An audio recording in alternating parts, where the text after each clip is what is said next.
have to communicate, telling a story, or entertaining one another by simulating the things that we have seen or experienced with our body language or voice. It could be the sound of thunderstorm, the movement of the beats, or the personality of your friend. It is the most ancient kind of art form of communication, and also the most effective one. My dear fellow Toastmaster, welcome guests. Today I will share with you a few lessons that I have learned from my acting class over the past summer. And I will try to convince you why acting skill is so important for any of us here. Let's start with something really close to ourselves. The reason why we are here at LEB Toastmaster. We are here to practice our communication skill, to be the good public speaker. And it turned out that all the skill that you need to be the good actor is also to be the same kind of skill that you need to be the good public speaker too. Let's start with the most basic level, the first one. In acting, you need to learn to use all different kinds of communication tools, which include word, voice, and gesture. This is particularly important, especially word, for those whose English is not native speak, it's not the native language, like me or some of you here in the audience. When you try to build up the library of your word and try to assimilate a new vernacular into your library, the most powerful way is to rehearse, to speak out those new language over and over and over. Let me give you an example. When I practice the line from Shakespeare, Romeo and Juliet. But soft but light through yon the window break. It is the east and Juliet is the sun. Arise, fair sun, and kill the envious moon, who is already sick and pale with grief. Look at the language that Shakespeare wrote. Compare the sun and the moon and the beauty. Sick and pale and envious and grief. He used those words to personify the moon and his comparisons. You're going to assimilate those kind of tools, those kind of beautiful, those kind of language into your head, into your library, when you practice and you learn more and more of the speech, just from rehearsing the acting. Not only that, in acting, you also use the voice and gesture to emphasize the word. Let me give you the second example. There was one practice that we learned in the class, just to say the word really. There are 4 ways to say really. I can say, really? And move forward, raise my voice to emphasize my curiosity. I can say, really? I jump up, I smile, raise my voice to say my excitement. I can say, really? I step back, lower down my voice to emphasize my distrust. I can say, really? Coming down, lowering down the voice to say my disappointment. Those kind of things are going to be the thing that put the color into your speech.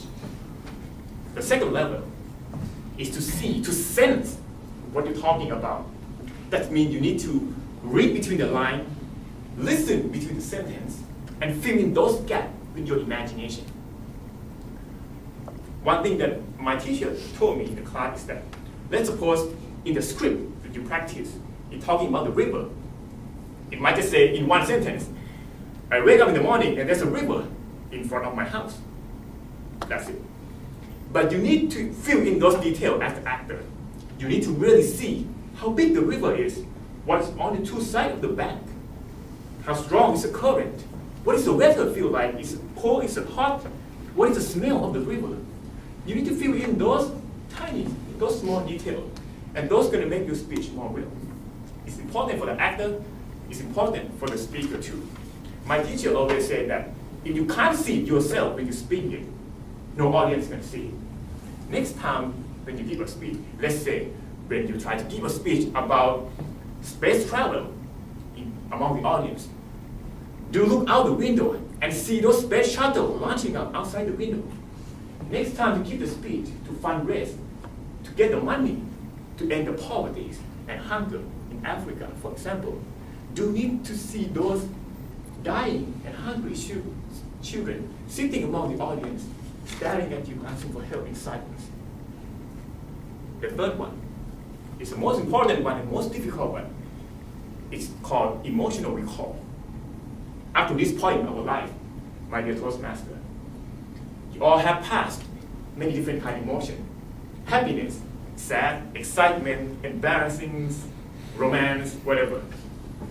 In the real life, we see, we hear, we smell, we touch, and convert into emotion. In acting, you simulate that in your head. You create a virtual reality and recall and get those feelings out. That's why the good actor can cry on the stage, can laugh on the stage. And he actually cried because he's sad, and he actually laughed because he feels it's humorous, it's funny. That's why things are real. So,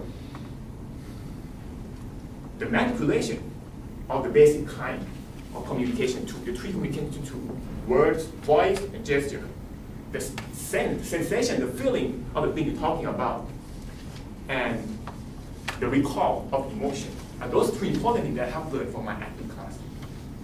There's more stuff to learn, and I encourage all of you here who want to be the guest speaker to learn any of that, so ask me too.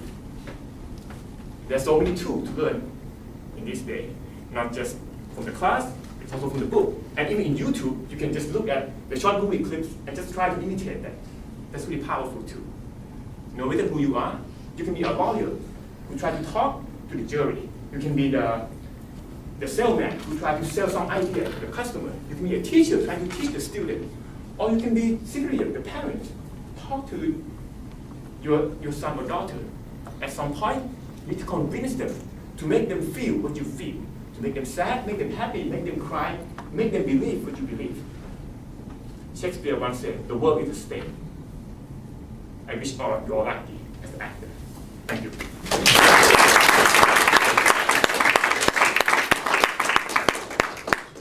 Please provide